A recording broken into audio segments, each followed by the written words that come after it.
D న్యూస్కి స్వాగతం. పేదవాడి కడుపు నింపేందుకు ప్రభుత్వం ప్రతిష్టాత్మకంగా చేపట్టిన అన్నా క్యాంటీన్లో నాణ్యమైన ఆహారం ప్రజలకు అందించకపోతే సహించేది లేదని మున్సిపల్ చైర్మన్ షేక్ అబ్దుల్ గఫార్ అన్నారు. అన్నా క్యాంటీన్ నందు టిఫిన్లో సాంబార్ బాగోలేదని ప్రజల ఫిర్యాదు మేరకు మంగళవారం తీగలగొందిలో గల అన్నా క్యాంటీన్ను మున్సిపల్ చైర్మన్ ఆకస్మికంగా తనిఖీ చేశారు.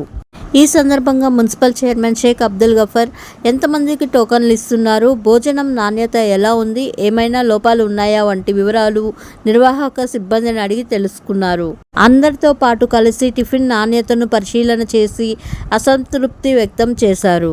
ఈ సందర్భంగా చైర్మన్ అబ్దుల్ గఫార్ మాట్లాడుతూ మధ్యాహ్నం భోజనంలో అన్నం గట్టిగా ఉంటుందని, సాంబార్ పలుచగా ఉన్నాయని ఫిర్యాదు వచ్చాయని, ప్రజలకు రుచికరమైన భోజనాన్ని అందించకపోతే కఠిన చర్యలు తప్పవని హెచ్చరించారు. నాణ్యత లోపం లేకుండా చూడాలని నిర్వాహకులను సూచించారు.